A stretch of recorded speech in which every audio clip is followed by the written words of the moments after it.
ज्योतिरादित्य सिंधिया और एकनाथ शिंदे ये दो ऐसे नाम हैं जो हाल के बरसों में अलग अलग राज्यों में सरकार में रहते हुए भी सरकार के लिए चुनौती साबित हुए हैं। एकनाथ शिंदे वाला जो पूरा प्रकरण, महाराष्ट्र वाला पूरा प्रकरण चल रहा है, वो अब किसी से छिपा नहीं है। शिंदे ने शिवसेना में रहते हुए ही शिवसेना विधायकों का अपना एक अलग गुट बना लिया। उनके साथ करीब करीब 37 विधायक बताए जा रहे हैं। शिंदे और ये उनके समर्थन वाले सारे विधायक पहले कई दिन तक गुजरात के सूरत में रुके रहे।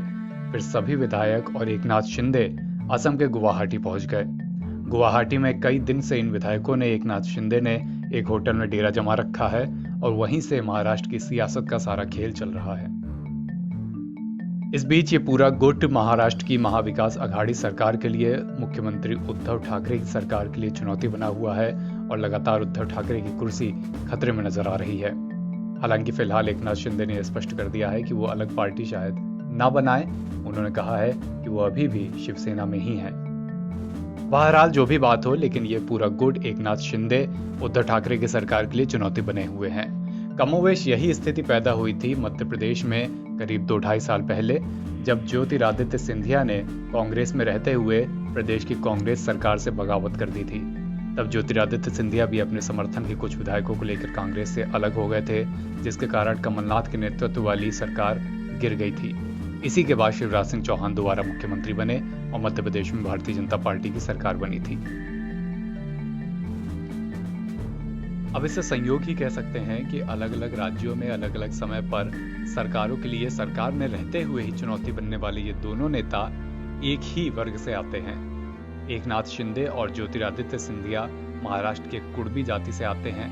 कुड़बी पश्चिमी भारत में पारंपरिक रूप से कुलीन किसानों की जातियों के लिए लागू एक शब्द है।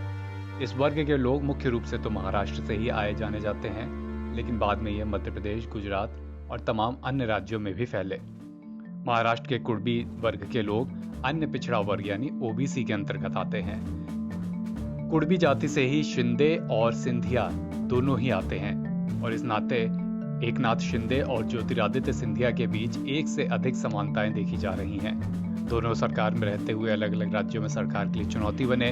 दोनों के ग्रास रूट लेवल पर उद्भव एक ही है और अब जहां एक ज्योतिरादित्य सिंधिया के बगावत करने के बाद मध्य प्रदेश में सरकार गिर गई थी, कमोवेश वैसी ही स्थिति एकनाथ शिंदे के बगावत करने के बाद महाराष्ट्र में भी बनती नजर आ रही है। चलते चलते महाराष्ट्र का भी अपडेट दे देते हैं। फिलहाल उद्धव ठाकरे ने शिवसेना के बागी विधायकों को चिट्ठी लिखकर अपील की है कि आप मन से शिव सैनिक ही हैं, आइए साथ बैठिए, बात करते हैं। वहीं दूसरी तरफ एकनाथ शिंदे होटल के बाहर इतने दिन में पहली बार मीडिया से मुखातिब हुए और कहा कि जल्द ही अगले कदम पर जानकारी देंगे। तीसरा मोर्चा इसमें है भारतीय जनता पार्टी का।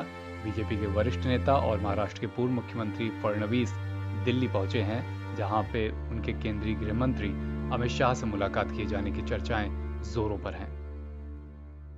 एनडीटी ऑनलाइन की रिपोर्ट।